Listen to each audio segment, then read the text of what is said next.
Variable name rules ആണ് ഇതിനകത്ത് വരുന്നത്. സോ നമ്മളിവിടെ വേരിയബിൾസ് എങ്ങനെയാണ് കൊടുക്കുന്നത് എന്നുള്ള കാര്യങ്ങൾ നോക്കിയിട്ടുണ്ടായിരുന്നു. ഇവിടെ നിങ്ങൾ നോക്കിയിട്ടുണ്ടെങ്കിൽ നമ്മൾ പല ഈ ഒരു പ്രോബ്ലത്തിനകത്ത് ഈ ഒരു എക്സ്പീരിയൻസ് പല വേരിയബിൾ കൊടുത്തിട്ടുണ്ട്. അപ്പോൾ നിങ്ങൾ ഒരു വേരിയബിൾ നെയിം കൊടുക്കുന്ന സമയത്ത് ഒരു യൂണിക് ആയിട്ടുള്ള നെയിം കൊടുക്കാൻ നോക്കുക, നമുക്ക് പെട്ടെന്ന് മനസ്സിലാക്കാവുന്ന രീതിയിൽ. നിങ്ങൾക്ക് എൻ്റർ യുവർ നെയിം കൊടുത്ത സമയത്ത് നിങ്ങൾക്ക് ABCD 1 2 3 എന്നൊക്കെ പറഞ്ഞ് കൊടുക്കാം. പക്ഷേ അത് പിന്നീട് നോക്കുന്ന സമയത്ത് ആ ഒരു വേരിയബിൾ എന്താണെന്നുള്ള മനസ്സിലാവത്തില്ല. അപ്പോൾ ഞാനിവിടെ നെയിം എന്നാണ് കൊടുത്തിരിക്കുന്നത്. അപ്പോൾ ആ ഒരു നെയിം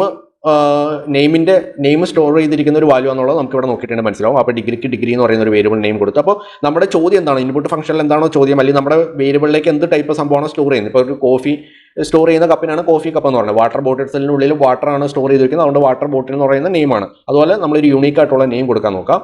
പിന്നെ ഇവിടെ ഇങ്ങനെ 2 വേർഡുകളൊക്കെ വരുന്ന സമയത്ത് നമുക്ക് സ്പേസ് ഇവിടെ അലൗഡ് അല്ല. ഇവിടെ നോക്കിയാൽ സ്പേസ് അലൗഡ് അല്ല. അപ്പോൾ അവിടെ നമുക്ക് യൂസ് ചെയ്യേണ്ടത് അണ്ടർസ്കോർ ആണ് നമ്മളിവിടെ യൂസ് ചെയ്യുന്നത്.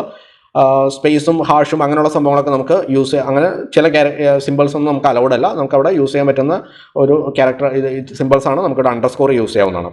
അപ്പോൾ ആ രീതിയിൽ നിങ്ങൾ വേരിയബിൾസ് ക്രിയേറ്റ് ചെയ്യുമ്പോൾ കുറച്ചുകൂടി പ്രൊഫഷണൽ ലുക്ക് കിട്ടാൻ നമുക്ക് വേണമെങ്കിൽ ABCD 1 2 3 എന്നൊക്കെ പറഞ്ഞ് കൊടുക്കാം. പക്ഷേ നമുക്കത് സ്ക്രിപ്റ്റിൻ്റെ എണ്ണം കൂടുന്നതിനനുസരിച്ച് ചിലപ്പോൾ നമുക്ക് ഏത് വേരിയബിളാണെന്ന് പെട്ടെന്ന് ഐഡൻറ്റിഫൈ ചെയ്യാൻ പറ്റത്തില്ല. അപ്പോൾ ഒരു യൂണീക്ക് ആയിട്ടുള്ള ഒരു നെയിമിംഗ് കൊടുക്കുന്നതാണ് ഏറ്റവും ബെറ്റർ ആയിട്ടുള്ള റിസൾട്ട് നമുക്ക് കിട്ടുന്നതും കുറച്ചുകൂടി പ്രൊഫഷണാലിറ്റി ഇൻക്രീസ് ചെയ്യുന്നതും.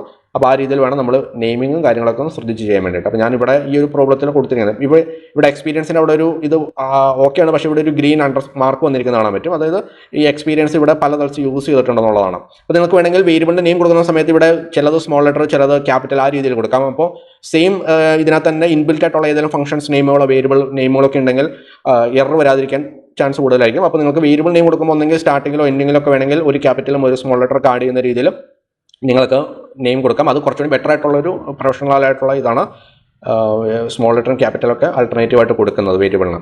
അപ്പോൾ നമുക്ക് വലിയ പ്രോഗ്രാമൊക്കെ എഴുതുന്ന സമയത്ത് എററുകൾ വരാൻ ഉള്ള ചാൻസും മാക്സിമം കുറയും. അപ്പോൾ ആ രീതിയിലും നെയിമിങ്ങിൻ്റെ കാര്യങ്ങളൊക്കെ ശ്രദ്ധിക്കണം. സോ ഇതാണ് ഈ ഒരു സെക്ഷനകത്ത് വരുന്നത്. സോ നമുക്ക് അടുത്ത സെക്ഷനിൽ കാണാം. ബൈ.